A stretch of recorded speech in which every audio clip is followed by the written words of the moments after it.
भगवान शिव की कृपा और महिमा से ही पृथ्वी पर जीवन है। शिव जी ने ही पृथ्वी पर जीवन की उत्पत्ति की। दरअसल जब सृष्टि की उत्पत्ति हुई तब मानव जीवन के लिए कुछ भी नहीं था। फिर भगवान शिव ने सृष्टि की रचना और जीवन के लिए 5 मुख धारण किए, इसीलिए भी उन्हें पंचमुखी या पंचानन कहा जाता है।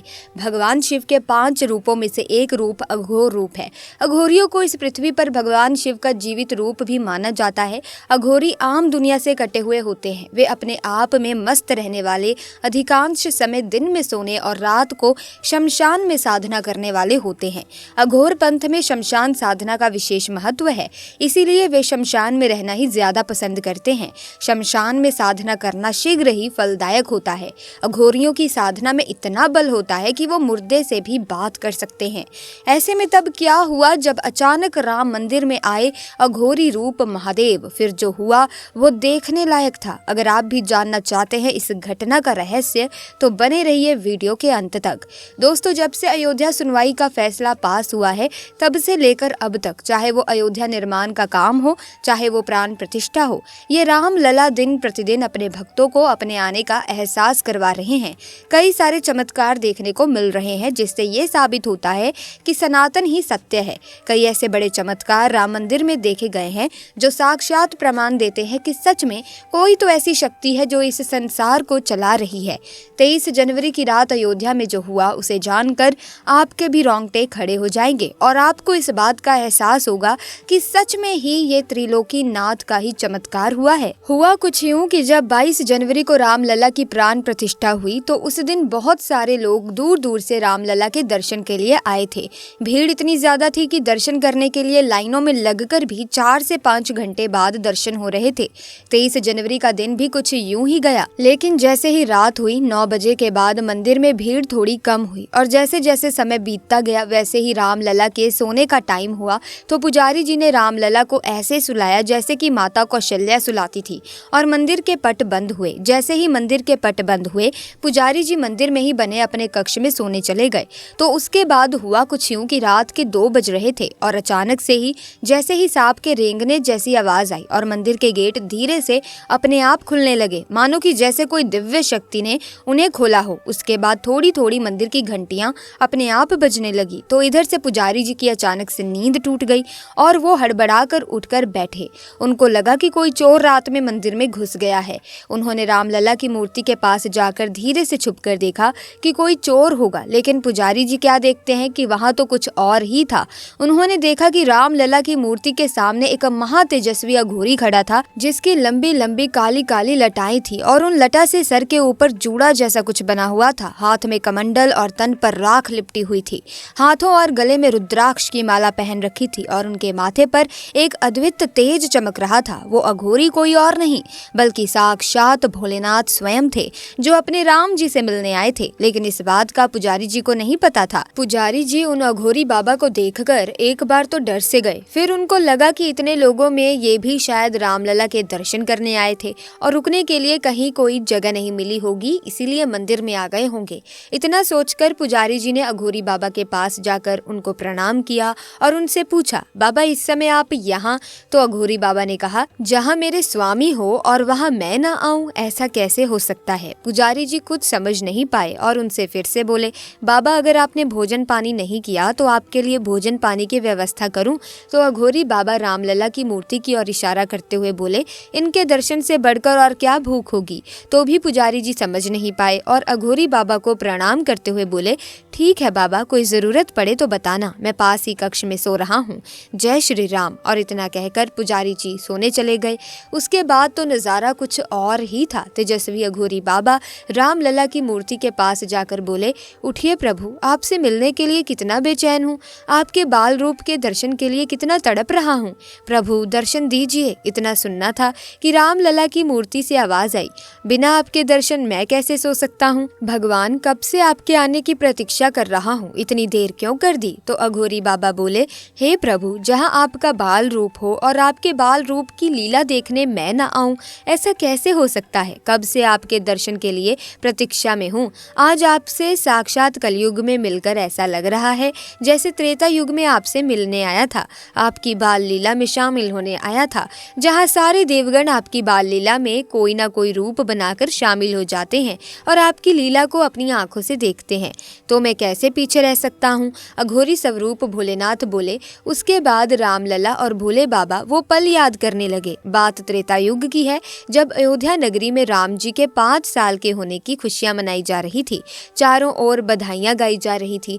उस समय देवाधिदेव शंकर जी ने अपनी दिव्य दृष्टि से अयोध्या नगर में मंगल गान और बधाइयों का दृश्य देखा था। उसका वर्णन करते हुए पार्वती जी को बताया कि भगवान श्री राम 5 वर्ष के हो गए हैं और मेरा हृदय उनका बाल मुख देखने के लिए झटपटा रहा है। मेरा जी चाहता है कि श्री राम की लीला में शामिल होने पृथ्वी पर चला जाऊं। ये सुनकर माता पार्वती का हृदय विचलित हो गया और माता पार्वती बोली कि स्वामी, मैं कैसे रह पाऊंगी बिना आपके। शंकर जी मुस्कुराए और बोले, प्राण प्यारी, मैं अपने रुद्र में से एक रुद्र को अपने वानर स्वरूप में भेजूंगा और बाकी रुद्र के रूप में इसी तरह तुम्हारे संग रहूंगा। बस मैं जो माया रचने जा रहा हूँ उसका तमाशा देखो। भोले शंकर ने राम जी का ध्यान लगाया और पार्वती जी को दिव्य चक्षु देकर कहा कि अब तुम हमें राम जी के द्वार पर नाचते और नचाते हुए देखोगी। बस फिर क्या था, पलक झपकते ही शंकर जी पहुंच गए अयोध्या नगरी और राजा दशरथ के महल के सामने बजाने लगे डमरू। वो तो सभी जानते हैं कि जब वानर और मदारी किसी के द्वार पर जाते हैं और डमरू खड़का देते हैं तो सबसे पहले उसकी आवाज पर बच्चों का ध्यान जाता है और बच्चे निकलकर घर से बाहर आ जाते हैं। बस ऐसा ही हुआ। राम लक्ष्मण दौड़कर महल के द्वार पर आ गए। राम लक्ष्मण को बाहर जाता देखकर उनके पीछे पीछे माताएं भी आ गईं। कौशल्या, केकई, सुमित्रा ने बच्चों को गोद में उठा लिया और देखने लगी कि वानर का तमाशा। तनिक कल्पना कीजिए, कितना मनोरम दृश्य होगा, कितना सुख मिल रहा होगा। हनुमान जी को राम जी ताली बजा बजा कर हंस रहे हैं, लेकिन डमरू बजाते बजाते अचानक शंकर जी ने रस्सी खींची और हनुमान जी को बैठने का इशारा किया। मदारी और वानर के कर्तव्य देखकर प्रसन्न होकर माता कौशल्या ने हीरे और जवाहरात से भरा थाल मंगवाया और मदारी भोले शंकर को अर्पण करने लगी।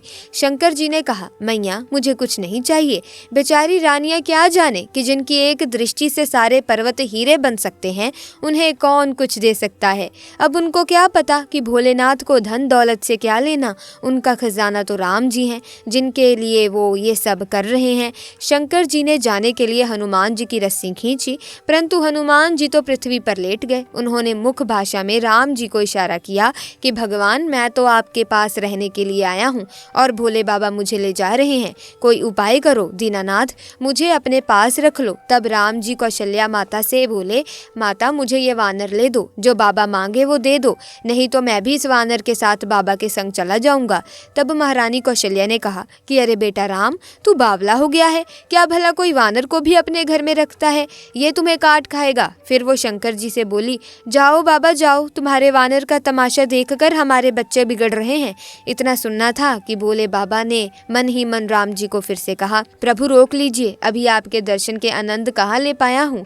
शंकर जी ने फिर हनुमान जी की रस्सी खींची।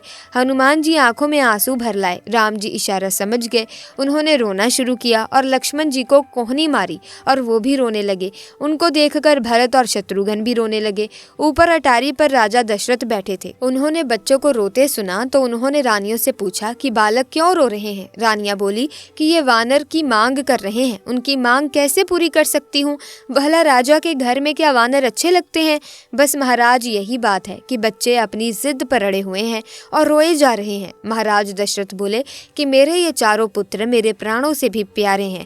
ये मदारी बाबा जो लेना चाहे इन्हें हीरे मोती दे दो और बदले में ये वानर ले लो। अब राजा की आज्ञा के आगे रानियां भी मजबूर हो गई और बोली, मदारी बाबा, राजा जी की आज्ञा का पालन कीजिए, ये वानर हमें दे दीजिए, इसके बदले सोना चांदी हीरे मोती ले लो। अब शंकर जी की बारी आई। उन्होंने नाटक रचाया और बोले, महारानी क्या कहती हो? मैं वानर बेचने नहीं आया, ये बचपन से मेरे साथ है और मेरी रोजी रोटी का एकमात्र गुजारा है। इसे नचाकर ही मैं अपनी रोटी पूरी कर रहा हूँ।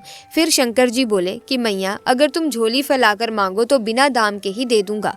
आखिर दुखी होकर रानियों ने झोली फैला दी। तब शंकर जी बोले, माता, मुझे वानर देने में कोई संकोच नहीं, परंतु इस वानर को एक बुरी आदत पड़ी है। रानियां बोली, वो क्या है बाबा? तब शंकर बने बाबा शिव मदारी ने कहा कि इसको भजनों पर नाचने की आदत पड़ी हुई है। अगर ये नाचेगा नहीं तो बीमार पड़ जाएगा। अब सोच लो तुम्हारे घर में इसे कौन नचाएगा। तब 5 साल के रामलला बोले कि मैं इसको रोज नचाऊंगा, ये मेरी जिम्मेवारी रहेगी। तब मैया बोली, क्या बात करता है रे, तू वानर को कैसे नचाएगा? जाओ बाबा ले जाओ अपना वानर, हमसे ये नहीं होगा। तब राम जी बोले, मैया तुम चाहो तो मैं अभी नचा कर दिखाऊं। लाओ बाबा मुझे डोरी दो वानर की। भोलेनाथ ने बजरंग बली की डोर राम जी के हाथ में दे दी और नचाने लगे श्री राम जी और नाचने लगे बजरंग बली। संग में बाबा भोले भी नाचने लगे। उनको देखकर राजा दशरथ और रानियां और वहां सभी मौजूद लोग नाचने लगे।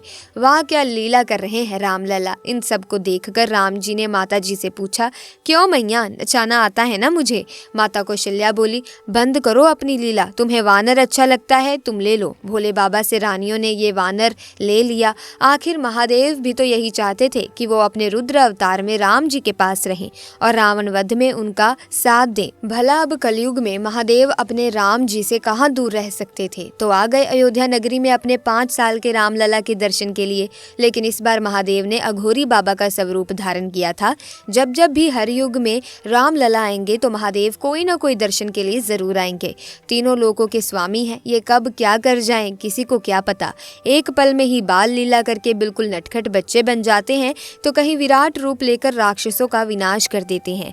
कौन इनकी महिमा को समझ पाया है? तो ऐसे में आज की वीडियो में बस इतना ही। उम्मीद करती हूँ कि वीडियो आपको अच्छी लगी होगी। अगर हाँ तो वीडियो को लाइक करें, शेयर करें, कमेंट्स में जय श्री राम, हर हर महादेव, जय बजरंग बली जरूर लिख दें। साथ ही चैनल को सब्सक्राइब करें, बेल आइकन को प्रेस करें ताकि इसी तरह की वीडियोस की अपडेट आपको मिलती रहे। आपका बहुत बहुत धन्यवाद।